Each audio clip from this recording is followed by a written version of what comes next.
Jung's most dangerous discovery was that the person everyone leans on is quietly destroying the one buried underneath. The one holding it up is breaking. Jung has a name for the mask we wear. The persona. The strongest people he meets are most fused with theirs. August 1904. Sabina Spielrein is admitted to the Burghölzli in Zurich, one of Jung's first cases. She recovers, then does the strangest thing. The patient becomes the healer. You know that pattern, even without a clinic. You hold everyone together, and the one who needed holding went cold. That one is you. That role hollows you out, or opens a self you never built. And until you know which, it keeps choosing for you. You are the first call when things go wrong, and no one wonders who you call. But you volunteered, and the reason is stranger than exhaustion. Therefore, a harder boundary cannot reach it. And stranger still, what you keep healing in everyone else is the wound you will not touch in yourself. The strong one and the buried one are the same. This whole film turns on one question. What happens to the one who holds when no one ever holds them? Some nights the screen is the wrong place for this. If you'd rather just listen, Surreal Mind is on Spotify now. The words, in the dark, wherever you are, links in the description. You did not decide to become this. There was no single morning you ever chose it. It arrived the way weather arrives, and one day you looked up and the job was already yours. You are the first name in the crisis. The one who shows up with the calm voice, the spare bed, the plan that works. When someone comes apart, they call you before they call anyone else. When a room goes tight with tension, every eye slides toward you, waiting for you to steady it. And you do. You always do. It is 3 a.m. and the phone lights the ceiling, and before you are even awake, your voice has already found its low, even register. The one that tells whoever is on the other end it is going to be all right. You have never once asked yourself who lowers their voice for you. Picture that grand, warm room again. People are talking, resting, folding into each other's company. And holding the ceiling up, at the edge of it all, stands a figure of pale stone with her arms raised. She is a caryatid, a person the house mistook, long ago, for a column. The guests set their cups on her outstretched forearm without a glance. They have forgotten there is anyone under the ceiling at all. She is held so long that she believes the holding is what she is made of, that the stone runs all the way through her with nothing soft left inside. That is the flattering story you have been told about yourself and the one you tell back. You are simply good, dependable and strong in a way other people are not. The world leans on you because you can take the weight, and taking it is a kind of virtue. It is a warm story. It is even half true, and it has kept you exactly where you are for a very long time, because a story that flatters you is the last one you will ever question. So question it now, with something you can actually measure. Think back across the last month. Count the times someone asked how you were and then stayed for the real answer, past the reflex of fine. Not the times you were thanked. The times you were asked and heard. If you cannot find a single one, you already know what you are in the room. You are the furniture holding it up. And the terrible thing about furniture is that nobody thinks to ask it how it feels. You were told this is simply who you are. Watch where it actually came from. Because a column is not born. A column is made slowly, under pressure, out of something that used to be soft. And someone began making you into one long before you were old enough to refuse. So circle back to the question, why you? Out of everyone in your life, why did the weight settle on your shoulders and stay? Chance had nothing to do with it, and neither did simple goodness. Somewhere far back, you absorbed a rule that nobody ever said out loud. That being needed was the price of being kept. That love waited on the far side of usefulness and never arrived on this side of it. So you got useful, and you got useful fast, because the alternative was unbearable to a child. Maybe a parent came undone and needed a small adult to run the house while they fell apart. Maybe warmth only turned toward you when you were solving something, and turned away the moment you simply had a need of your own. Maybe you learned to read the air of a room before you could read words, tuned to the first tremor of a mood so you could get ahead of it. The details differ from life to life. The lesson lands the same in all of them. You are safe when you are carrying. You are in danger when you are wanting. And a child who learns that does not grow out of it. The child builds a whole person on top of it. So you built a mask for it. Jung would name it exactly. The persona is the face we present to the world, the compromise struck between who we are and what the world will accept from us. Everyone wears one, and Jung is clear that we need it. He is just as clear about the danger. The persona turns lethal the moment the ego fuses with it completely, the moment you can no longer feel the seam between the mask and the face. You stop wearing the strong one, you become it. There stops being anyone underneath who could take it off, because the whole interior has been given over to the performance. And there is something worse that happens quietly alongside it. The role starts running on its own. Jung watches this in his patience and names it precisely. He calls it an autonomous complex, a cluster of feeling that splits off from your conscious will and acts with a will of its own. Your helping has become one. You no longer decide to rescue. The reflex fires before you can choose, your hand reaching for the weight before the thought arrives. The way Spielrein's laughter and weeping seized her without permission. Something in you began running itself so long ago that it no longer waits for your permission. It moves first, every time, and leaves the rest of you to catch up. A mask that total always throws a shadow, and here the shadow is specific. Jung means something exact by the word. The shadow is everything a person disowns as unacceptable in themselves, pressed down into the dark until it can be forgotten.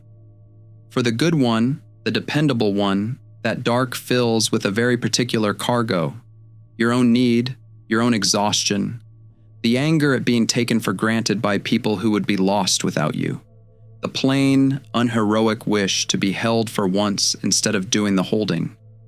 The brighter the persona burns, the darker and more insistent that shadow grows. This is Jung's warning, and it offers no comfort at all. The more completely you become the strong one, the more starved and loud the buried one gets underneath. Not gone, never gone. Only waiting, harder to ignore each year. So the strength was real, and it was never the whole truth. You did not only rise to the role, you hid inside it. And that turns the next question, because if you buried your own need that thoroughly, it did not simply evaporate. Buried things do not disappear. They travel. Yours went somewhere, and it found a new place to live. Return to the question once more, and this time it turns sharp. What happens to the one who holds? Here is what happens. The need you refuse to feel in yourself, you learn to meet out in the world, in other people, where it is finally safe to touch. Jung describes the mechanism that makes this possible, and he watches it operate in everyone, including himself. Projection. A part of yourself you cannot bear to hold gets experienced as though it lives out there, in someone else, and only then can you do something with it. The frightened, needy, unheld part of you is intolerable while it is yours. It becomes precious the instant it belongs to another person. So you go to it there, you find the one who is falling apart, pour everything into steadying them, and it feels like love, and much of it truly is, but some of it is you, tending your own wound from a safe distance in a body that is not yours, where the pain never has to land on you. That is why you can spot a friend's unspoken need across a crowded room, read the crack in their voice, know before they do that something is wrong, then go home with no idea what you yourself are hungry for. You became fluent in every language but your own. You became the healer so you would never have to be the patient. It works like this across a single ordinary afternoon, Someone you love says they are struggling, and something in you comes alive, sharpens, knows exactly what to say and do. You are never more present, never more sure of yourself than in the middle of their emergency. Then it passes. The aliveness drains out of you, and you are left in a quiet you do not know what to do with. The high was never only compassion.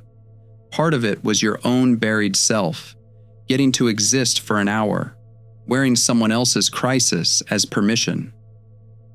There is an old figure the myths keep circling back to, the wounded healer, the physician whose own injury never fully closes, who can tend the wound in everyone precisely because of the one he carries and cannot cure in himself. Think of Spielrein again, the patient who became an analyst. In her story, that road runs all the way through, the wound becoming the source of her gift to others. In your life, the same road can freeze halfway. You can spend an entire existence as the wounded healer and never once turn the treatment toward yourself. You get better and better at the injury. You keep meeting it in other people and call that a life. And this is where it should stop you cold. Jung did not observe this from a safe height above it. After his break with Freud, he came apart. Around 1913, he went down into his own unconscious on purpose, recording it in the book the world would not see until 2009, the Red Book. He drew a line in its pages between the spirit of this time and the spirit of the depths, and went down to face in himself what he had spent his life helping others face. He stopped being the doctor for a while and let himself be treated. His deepest work came out of that descent, out of the man underneath the mask, who finally stopped healing everyone else long enough to bleed and to be tended. The caryatid holds the whole weight of the room and cannot feel her own arms. That is the design working exactly as intended. Stone does not ache, and as long as you are stone, neither do you. And that is precisely the trouble. Because something is aching anyway, you simply relocated the feeling of it into everyone you help, and left yourself the one place in your life you never visit. So stand in front of the question without flinching. What happens to the one who holds when no one ever holds them? Now the answer arrives, and it comes without a single flattering word. The thing being destroyed is not your time, though your time goes. Your health goes too, worn at the edges the way anything load-bearing eventually cracks. Those losses are real, and still not the deepest one. Underneath them, quiet as settling dust, your own life goes unlived. The one life you were given, spent almost entirely inside other people's lives. You are always inside someone else's story, never inside your own. You know the shape of every person you carry, their fears, their patterns, what they need on the worst day of the month. Then someone asks what you want, what you would do with a free afternoon that belonged only to you, what you are for underneath the function. And the answer comes back thin, or it does not come at all. You have organized an entire self around being the one who needs nothing, and a self built around having no needs slowly forgets that it is a self at all.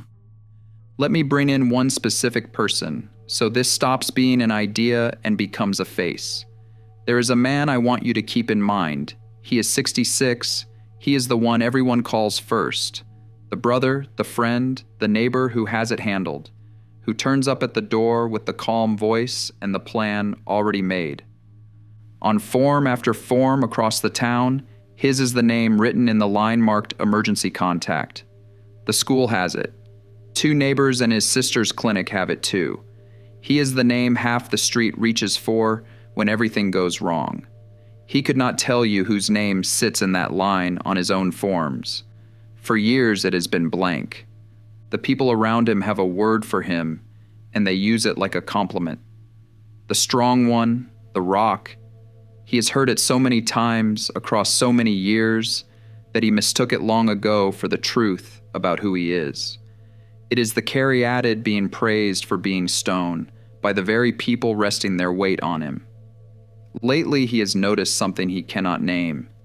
When the crisis passes and the others all go home lighter, a flat, cold emptiness settles over him, and it frightens him, because on the far side of the helping, there is nothing waiting for him, no life of his own standing there, just the quiet, and then the next call.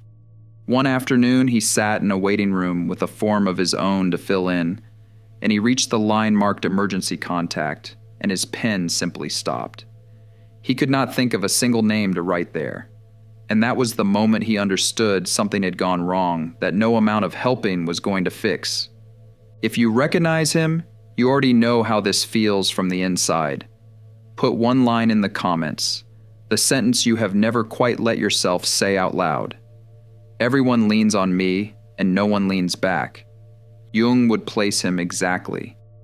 He watches, in his patience and himself, how a way of living that carried a person through the first half of life quietly hollows out the second.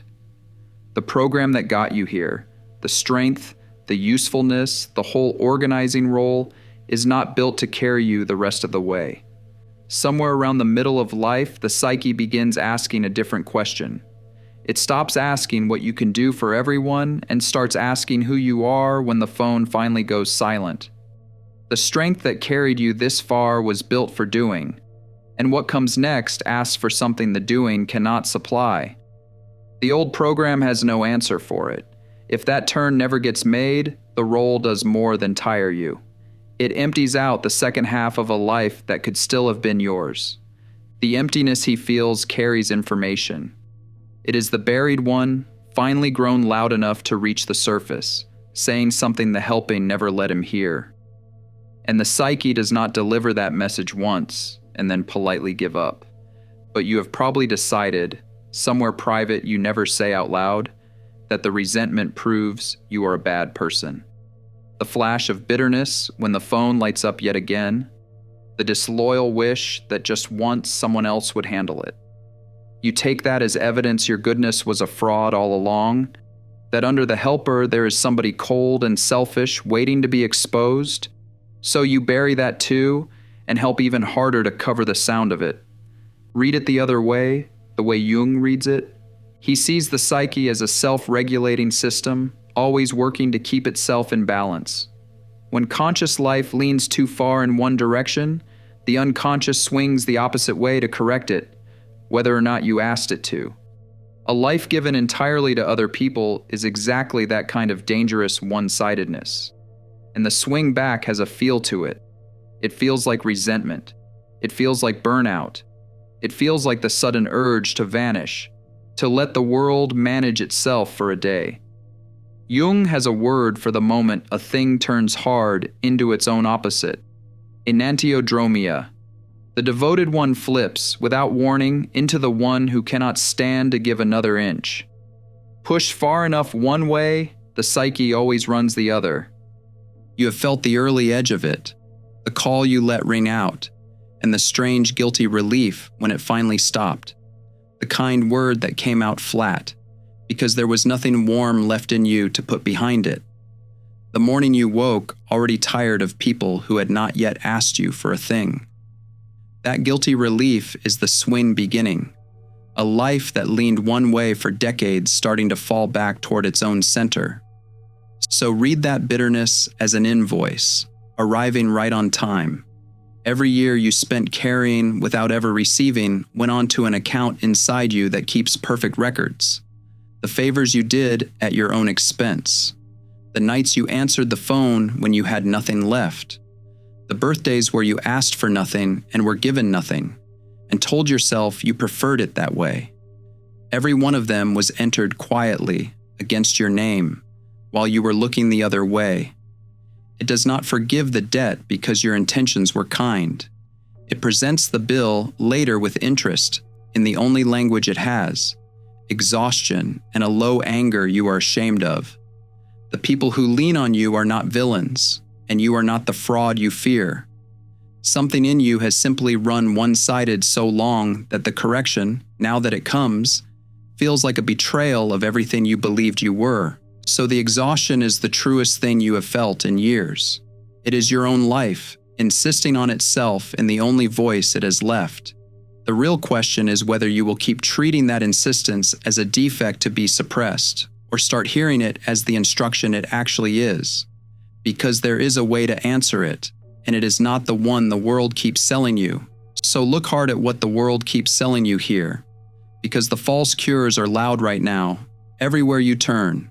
Set harder boundaries, learn to say no, go cold, guard your energy against the takers. Some of that has its place. None of it reaches the root because none of it ever asks why you volunteered for the post to begin with. You can raise the highest wall in the world and stay precisely the same person behind it. Still starving, still holding, only now holding alone in a room you have emptied on purpose. The real turn is quieter and far harder, and it moves inward, toward the one thing the wall was ever built to keep out. First, you take the wound back. You withdraw the projection.